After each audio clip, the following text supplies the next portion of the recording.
Hi, welcome to the series called Second Wind.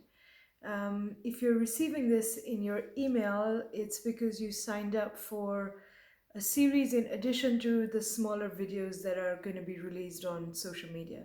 So this is really for those of you for whom this topic of second wind is kind of close to heart. You're at a phase where you're either recovering from something, um, whether it's a failure or a loss or a tragedy, um, or your life, your enthusiasm for life has kind of run dry on you, and you're looking to see what's a new direction, what's a direction that's fresh, what's a line of thinking and activity that's fresh and interesting again. So these are the two primary categories of people for whom these videos are designed. Um, for those of you who don't know me, let me introduce myself. I am Mahima. I'm a coach. I've been working for about a decade now, and primarily with people and organizations in crisis. So when I work with people, they're usually at close to the rock bottom of where they have ever been in their life. And I want to share a few things that I've learned from them, that I've seen from them, from people who have hit a kind of bottom and found the internal resources and energy and enthusiasm for a new direction. So the range of people is very wide. Sometimes there are people who are in prison. Sometimes there are people whose lives have been affected by violence. Sometimes it's entrepreneurs who took big risks and have had big failures. And sometimes it's people who are facing or trying to come to terms with personal tragedies or losses. So it's really a very wide range of people. And, I started out my career here in Kathmandu. And perhaps, like many of you on the call, or like many of your mothers and daughters and sisters, I grew up in a very loving and very protective family environment. A cultural aspect that I absorbed from that projection was also how scary and risky the world was outside of this protectiveness. And I really did grow up with ideas around what's okay for girls and women to do, what's safe for girls and women, what's unsafe. Um, and these were kind of a product of the cultural life at the time, and in many ways of today still. And I started out in Kathmandu, and eventually my interests and my curiosities led me to life and work that has been very far from home. And it has been with people whose lives are very different from the protective life that I had started out with. And what I learned from working out there um, is what I'd like to share with more of you today, about this capacity almost for renewal or regeneration to hit a place that's a bit of a snag and to unwind and find your way forward again. And there's three things that I want to say about that I hope will encourage you. There are more detailed videos to come, and there will be more coaching in groups and individuals. So those are opportunities that will come. But in the meantime, I want to share with you three things that I hope will encourage you. It will encourage you to look at where you are and to be willing to find a direction that's healthy for you, that's life filled for you, that's life affirming for you. And the first thing is to let you know or to remind you that anything is survivable.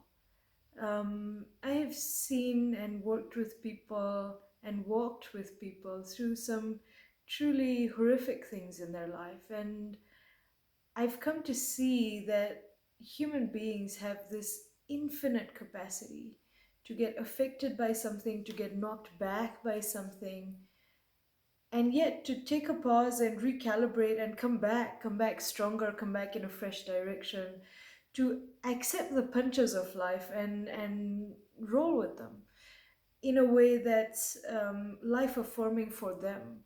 It doesn't necessarily fit what other people think they should be doing with their lives, but it fits them, and it it gives them the energy and the motivation and the confidence to move in a direction that they're interested in. So most of us, no matter how much we're struggling, we have a sense or a wish for a certain direction, for a certain feeling quality back in our daily lives. And that's really possible.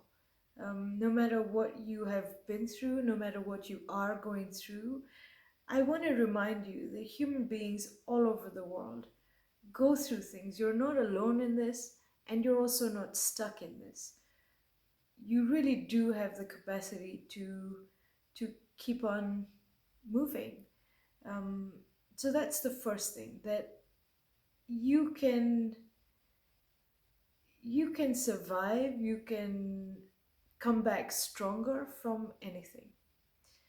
And the second thing I want to kind of bring to the table or remind all of us is that the people in our lives that we most deeply care about and care for, they really do need us to find a way to recover and to find a way to have back a forward momentum in our lives. So I want to give you two examples. I mean, one was this woman I was working with, I'm still working with, who from whose session this whole idea and metaphor of second wind came. Her daughter had committed suicide a few years ago. And when we first started working together, she was in a really difficult, really painful place and had been in that place for many years. And it seemed to her like this was just not something that she could get over. But here's the important piece that I want to highlight, that when she did get over her own really strong feelings of despair and stuckness, she found energy not only to set up a foundation and to create a campaign for young people around mental health, and to find energy and direction and happiness in her life again, but also it opened the door for other people in her family to begin their healing. It opened the door for her husband and for her son, who were also all still very impacted by the tragedy of what had happened. And her healing, and her regaining her own footing in her life, it opened the door for them to do the same. So the people in our lives are really deeply affected by us, and starting our own process of renewal is such an important gift and example to them. Another way in which your rock bottom can be such a gift to the people in your life, is this person that I was working with. I'll give you an example of it rather than tell you about it. So, he, at the time that I started working with him, he was in prison, and he was at a kind of rock bottom in his life. He felt that he had come to a place with his choices and decisions that was just not where he had wanted to be. And so we started working together. And, when I work with people, I try to also meet other people in their lives, and I try to keep an eye on what are they seeing about this person, so that I have more eyes and ears about a person's trajectory and their change. So I started working with him, and just as I'd begun, I'd met his son, and his son was about 13 years old at the time. And he had begun his own trajectory. He was full of spunk and energy, but he was also full of some very fixed ideas about what was possible for him.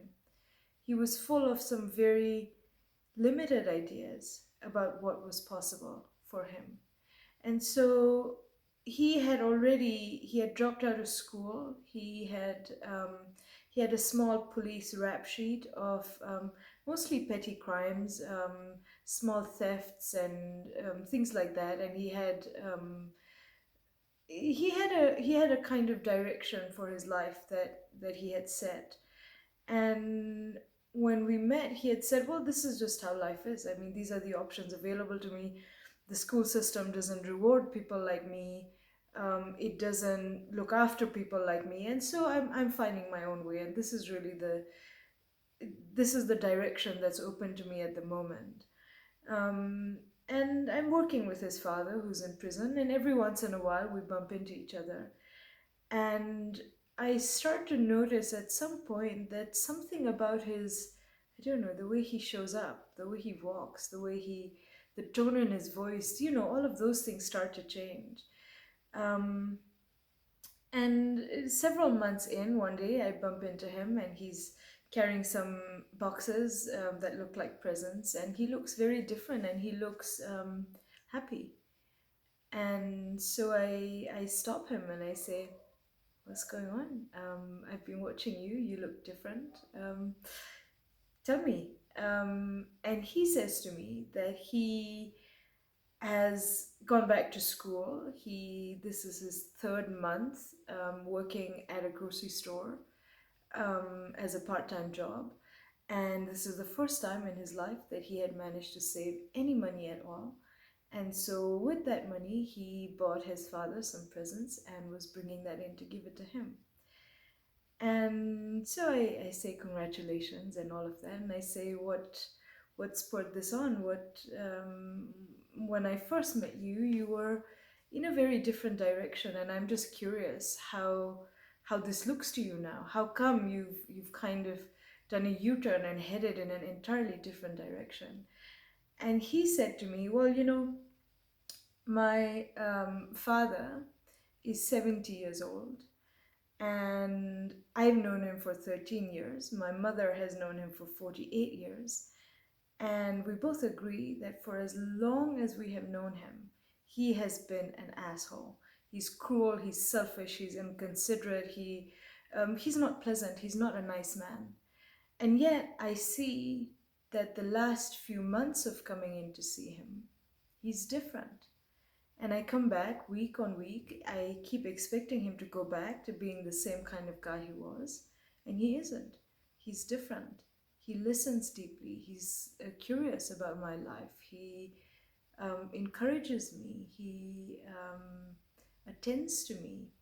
And I come back week on week on week, and that continues. He is a different man than he was before. And I think to myself, if my father at 70 can be different, maybe I can be different. Maybe things can be different for me. And just off the back of that, with no specific teaching, no specific mentoring, nothing, just off the back of seeing his father change in a direction that is powerful for him, just by seeing that change happen in his father, he's able to find a brand new direction for himself. He's able to find possibilities in himself that he never thought he had. And so our change can be like that. The changes we make in our lives are there for us, of course, but they're also for the people we love and care about, the people who look to us for support, the people who look to us as role models. And so your change, in a way, is also about them. It opens the door of possibility for them. And it teaches them that life can be hard sometimes. And they're built for movement, they're built for forward movement, no matter what comes to them in their lives.